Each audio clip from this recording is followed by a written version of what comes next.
chasse et préserver l'équilibre de la forêt. 1 milliard de repas jetés à la poubelle en 2022 partout dans le monde. C'est le constat alarmant dressé par les Nations Unies dans un rapport paru il y a tout juste quelques jours. Le gaspillage alimentaire touche tous les pays du monde et la France ne fait pas exception. Dans notre pays, il représente 10 millions de tonnes de produits par an jetés à la poubelle, ce qui correspond à 3% de nos émissions de gaz à effet de serre. Ce gaspillage, il a lieu à toutes les étapes de la chaîne de production, de la production agricole jusqu'à la distribution en grande surface. Alors que peut-on faire pour limiter l'impact environnemental de ce gaspillage? On va en parler avec nos invités. Bonsoir à vous, Arash Desrambarches. Bonsoir madame. Merci d'être avec nous ce soir. Vous êtes adjoint au maire LR de Courbevoie en charge du développement durable. Et nous ne sommes pas seuls, nous sommes également à distance avec notre second invité, Nicolas Chaban. Bonsoir à vous. Vous êtes fondateur de la coopérative de consommateurs. C'est qui le patron? Une question d'abord pour faire un petit constat sur ce que la France, mais aussi le monde vit actuellement. Le gaspillage alimentaire, on peut dire que c'est un fléau pour notre planète, pour notre environnement? Vous avez absolument raison. C'est un fléau, mais nous avons commencé ce combat il y a 10 ans avec mon ami Nicolas Chaban. Je suis très heureux de le voir. En 2014, nous avons commencé ce combat. Si vous voulez qu'on fasse sonner les Cassandres, on va le faire. Plus de 900 millions de tonnes dans le monde de nourriture sont jetées dans les poubelles. Une nourriture sur 3. En Europe, ça représente près de 60 millions de tonnes. En France, c'est 10 millions de tonnes. En face de cela, vous avez près d'1 milliard d'êtres humains sur cette planète qui ont faim. Enfin, en France, 15 millions de Français n'ont plus d'argent sur leur compte en banque après le 15 de chaque mois. Il fallait réagir. En France, nous avons fait voter une loi le 3 février 2015, promulguée le 11 février. L'impact de cette loi est exceptionnel. Chaque année, plus de 10 millions de repas sont redistribués aux associations caritatives, aux Français. C'est une hausse de plus de 22% du don alimentaire. La loi, il fallait qu'elle soit appliquée. Je suis devenu adjoint au maire grâce au maire de Courbevoie, Jacques Ossowski, qui m'a donné un blanc-seing pour qu'on fasse de Courbevoie un laboratoire. La ville de Courbevoie, depuis 2020, est devenue la première ville mondiale de lutte contre le gaspillage alimentaire. Nous avons sauvé plus de 400 000 repas en 4 ans.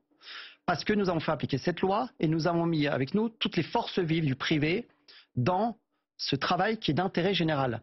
Moi, j'en appelle à Gabriel Attal et au président Emmanuel Macron qui puissent s'investir très fermement sur ce sujet. Pourquoi? Il y a 2 rapports importants qui ont été sortis. Le rapport de Drawdown de 2020 et le rapport du GIEC d'avril 2022. Je sais que vous avez un invité du GIEC, notamment juste après, qui dit la chose suivante.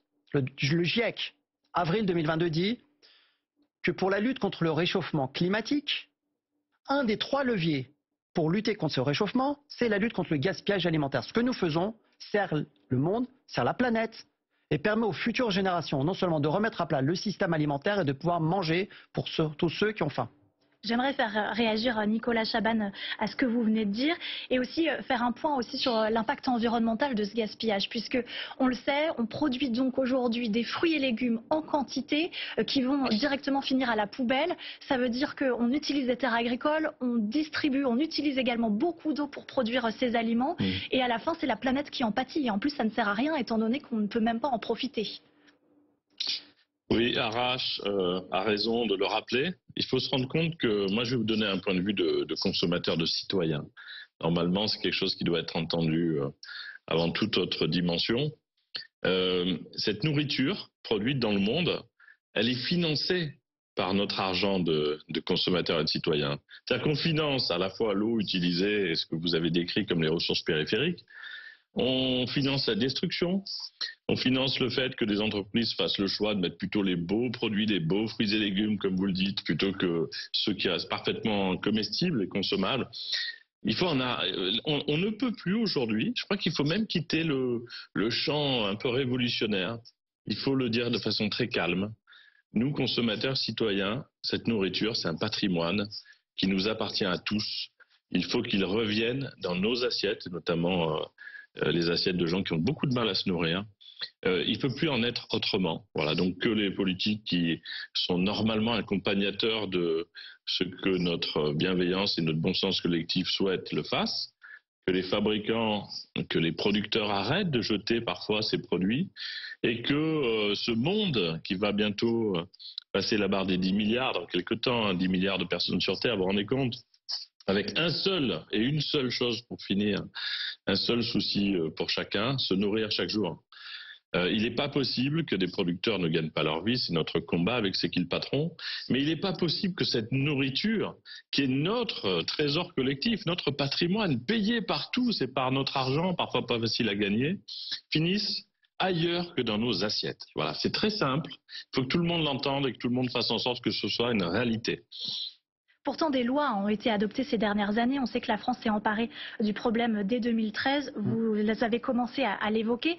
On va voir s'afficher sur l'écran certaines de ces lois. Alors, il y en a davantage que ça, bien sûr. On a sélectionné les principales, notamment la loi de 2016 qui interdit aux supermarchés de plus de 400 mètres carrés de jeter les invendus à la poubelle. Depuis la mise en place de cette loi, on constate une évolution notable puisque désormais les invendus sont notamment donnés à des associations. Arash Derambache, est-ce que ces lois, elles sont suffisantes? Est-ce qu'elles sont correctement appliquées aujourd'hui? Alors cette loi, c'est la loi dont je suis à l'origine, de 2016, du 3 février 2016, c'est ce que je vous ai parlé. Toutes les autres suivent. Mais la loi qui a permis de poser les jalons, c'est la loi du 3 février 2016, qui est une loi historique. Pourquoi? Parce que tous les supermarchés de plus de 400 mètres carrés, pourquoi 400 mètres carrés? Parce que c'était le reflet du supermarché Monoprix à Courbevoie qui avait refusé de me donner ce supermarché. Et donc du coup, je suis revenu le voir, ce supermarché, 1 an plus tard avec la loi, pour récupérer les invendus alimentaires. Toutes les autres lois, notamment la possibilité d'avoir un doggy bag, les lois Egalim et tout, ont suivi. C'est très bien, mais il faut aller plus loin. Pourquoi? Et vous le proposez d'ailleurs, on va voir une photo de vous au Sénat, c'était il y a 2 semaines, vous êtes allé défendre le renforcement de la loi contre le gaspillage alimentaire. Vous n'étiez pas seul, vous étiez accompagné sur cette photo de l'acteur Mathieu Kassovitz et du rappeur Sefiu. Qu'est-ce que vous avez demandé au Sénat? C'est très simple. J'ai dit d'ailleurs, et je l'avais précédé d'ailleurs à mes amis députés Carl Olive et Philippe Juvin, j'ai dit la chose suivante, voilà, la loi elle marche, mais elle doit aller beaucoup plus loin. Pourquoi? Parce que j'avais engagé des dizaines et des dizaines de procédures pénales contre les supermarchés qui continuent à jeter les invendus alimentaires. Mais je me suis dit, c'est pas possible. Il faut qu'on aille beaucoup plus loin. Le cri d'alarme, Madame Forgue, en septembre dernier, des Restos du Cœur, de la Banque alimentaire, n'est pas resté sans écho. On nous a dit, il n'y a pas assez d'invendus alimentaires. Très bien. La loi qui touche les supermarchés de plus de 400 mètres carrés ne touche en réalité qu'un tiers de tous les supermarchés. Il faut donc étendre. Il faut étendre. À des supermarchés. Donc, j'ai proposé aux parlementaires. De taille moins importante. Absolument. Donc, du coup, j'ai proposé aux parlementaires, Sénat, Assemblée nationale, qu'on puisse descendre le seuil de 400 à 200 mètres carrés. Ça nous permettra de toucher 5000 nouveaux points de vente.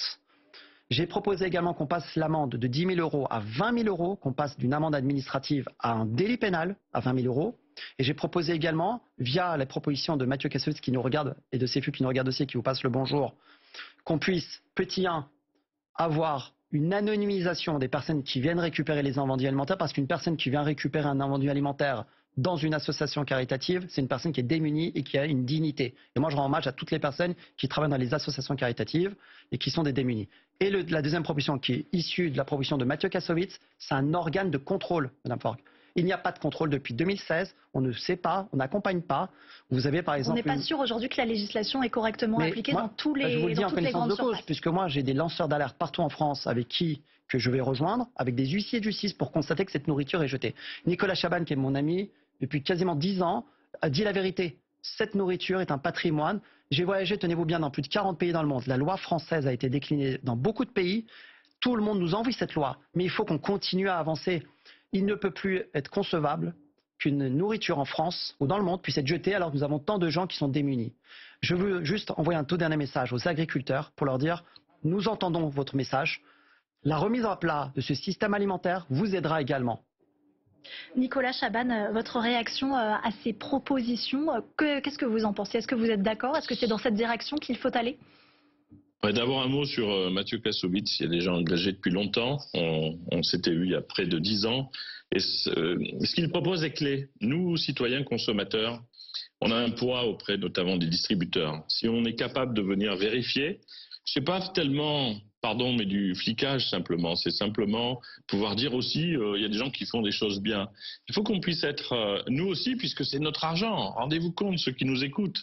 Toute cette nourriture qui est jetée nous appartient. Elle est de toute manière financée par les fameux produits qu'on retrouve dans nos assiettes. Donc faisons en sorte de nous associer à l'histoire. Et puis pour les producteurs, comme le dit Arash, il y a des productions qui sont finalement un peu écartées pour des petits défauts d'aspect, de forme. Il y a Elsa Satilmis qui relance avec notre collectif de consommateurs les gueules cassées. Ce sont des fruits et légumes qui n'ont rien à faire dans une poubelle. Ils sont comme leurs petits frères ou grands frères, un peu différents, un peu plus gros, plus petits. Il faut que, naturellement, ils puissent se retrouver dans l'assiette, notamment de familles qui ont de grandes difficultés à se nourrir. Je ne sais pas comment ce discours doit sortir de l'idée comme ça, d'une musique un peu depuis 10 ans, et ça fait trop de temps, même si Arash se bat avec beaucoup de gens pour que ce soit une réalité. Il faut que vraiment, nous les citoyens, les consommateurs, on puisse aider au réveil très simple de l'ensemble de la société qui ne fonctionne qu'autour de nous, rappelons-le, et autour de notre argent, pour que cette nourriture ne soit plus ailleurs que dans nos assiettes, et notamment les assiettes de famille qui ont du mal à se nourrir. C'est pas possible que le Stade de France, je finirai par ça, 10 millions de tonnes, vous l'avez dit tout à l'heure. Pour vous donner une idée, c'est le Stade de France rempli à ras-bord de nourriture qui chaque année ne voit pas un estomac humain. Voilà ce que c'est 10 millions de tonnes en France. Il faut que ça revienne dans l'assiette, et notamment de ceux qui en ont le plus besoin. Ça, c'est pour le constat donc de la responsabilité des industriels et des grandes surfaces. Mais nous aussi, consommateurs, vous qui nous regardez derrière votre écran, nous avons aussi malheureusement notre part de responsabilité. On peut s'en rendre compte avec un chiffre. Selon le ministère de l'Agriculture, chaque Français jette à la poubelle 60 kilos de produits alimentaires par an en moyenne. Est-ce que ça veut dire qu'il y a encore de la sensibilisation à faire à ce sujet? Je nuance ce chiffre, je vais être honnête. Pour moi, la pierre angulaire de ce combat, c'est la responsabilisation de remise à plat de ce système agroalimentaire par la grande distribution. J'aimerais vous dire une chose sur la responsabilisation des ménages. Vous avez des applications qui jouent le jeu. Phoenix. On y vient. Vous me Linky, devancez, mais on y vient. Vous avez Ecosphère, vous avez Fullsoon. Mais vous avez une application, par exemple, qui contourne la loi sur le gaspillage alimentaire et dont beaucoup de ménages utilisent pour contourner la loi. C'est Too Good To Go qui, pour moi, est la mauvaise application. Pour quelle raison? Je vais vous dire pourquoi. Personne ne le dit, mais moi, je vais vous le dire parce que je suis à l'origine de cette loi. Et cette application contourne la loi. Parce qu'à 18 h, aujourd'hui, 1er avril, les supermarchés doivent redonner leurs invendus alimentaires aux associations caritatives. Sauf que Too Good To Go, qui prend une tomate pour en faire un panier, la tomate, on suppose qu'elle coûte 3 €. Avec Too Good To Go, sans vérifier qui va venir récupérer, donc la personne n'est pas peut-être un démuni, ça peut être vous, ça peut être moi, n'importe qui a un pouvoir d'achat, va venir récupérer la tomate avec 1 €. Et donc du coup, cette tomate qui a vocation à aller dans les poches des associations caritatives, c'était l'esprit de la loi, puis chez les démunis, va aller dans les poches de quelqu'un qui n'en a peut-être pas besoin. Il faut qu'on revienne à une responsabilisation. Ce que fait, c'est qui le patron avec Nicolas Chaman, c'est exceptionnel. Vous savez, Nicolas Chaman, je l'ai connu sur un plateau de télévision avec les gueules cassées. C'est quelqu'un qui a fait beaucoup avancer la loi sur le gaspillage alimentaire, les mentalités.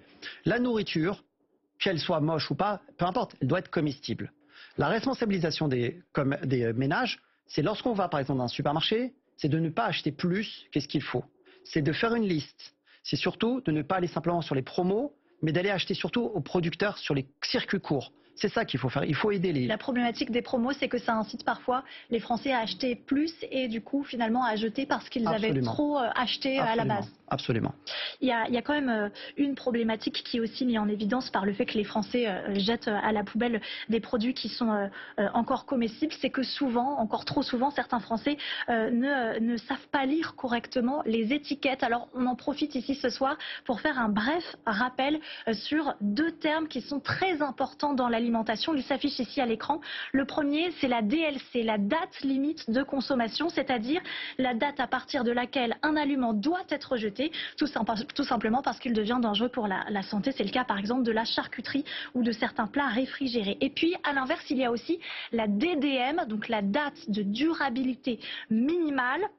C'est la date à laquelle le produit va perdre en qualité, il sera peut-être visuellement un peu moins beau, il va sentir peut-être un peu moins bon, mais en tout cas, il est toujours possible de manger ce produit sans aucun risque. Nicolas Chaban, est-ce que vous pensez peut-être que c'est sur ce point notamment qu'il faut travailler au niveau de la législation pour que l'étiquetage des produits soit plus clair et pour qu'on évite de jeter inutilement des aliments qui sont encore consommables ?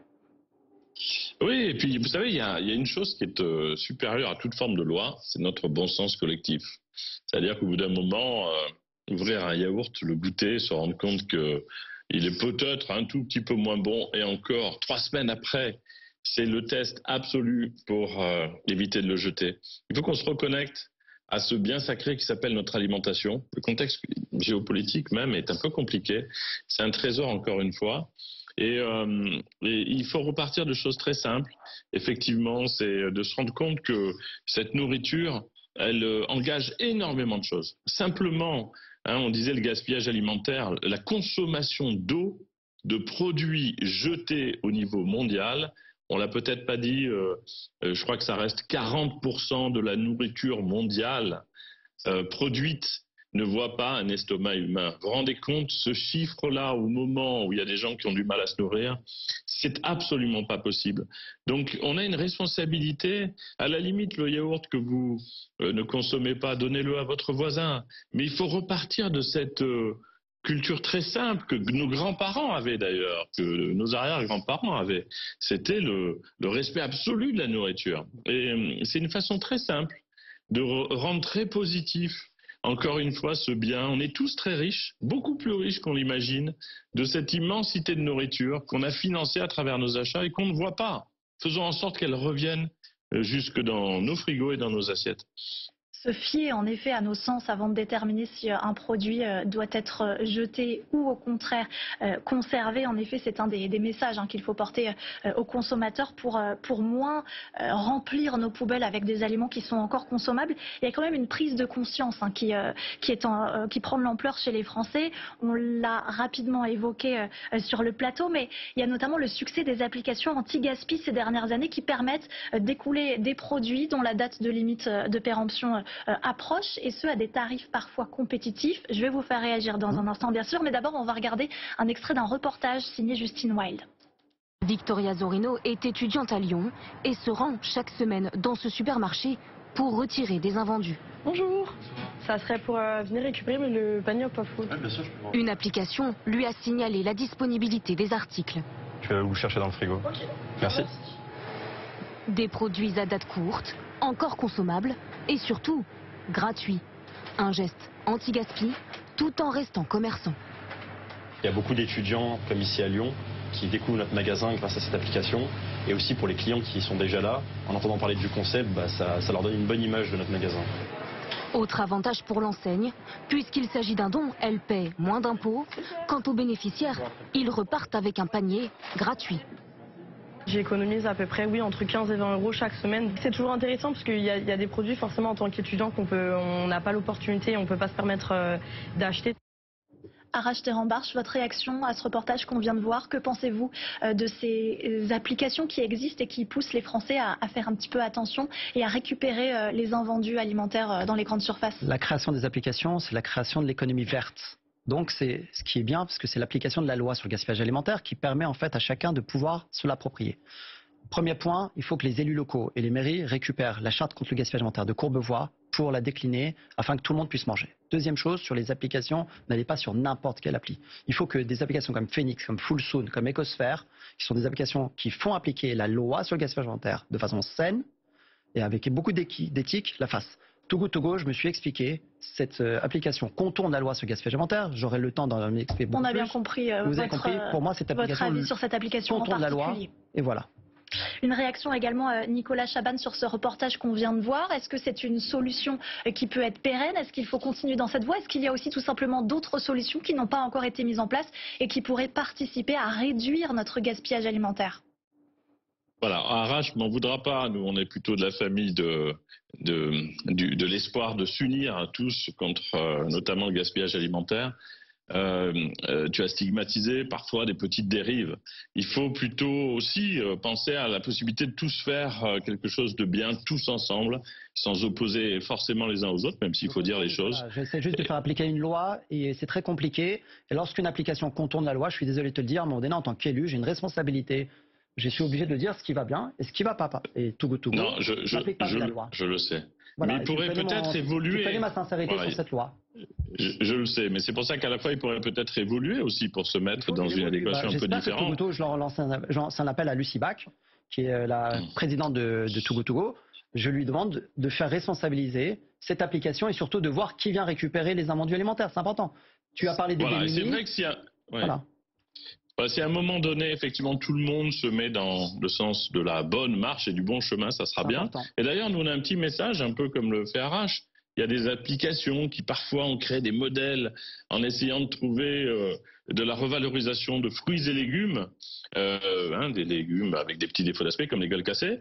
Mais parfois, ils oublient un peu de payer au juste prix, les producteurs. C'est pareil. Et là, je me transforme un peu en Arrache, mais il faut que tout le monde ait conscience que la création de valeur se fasse en permanence par le haut.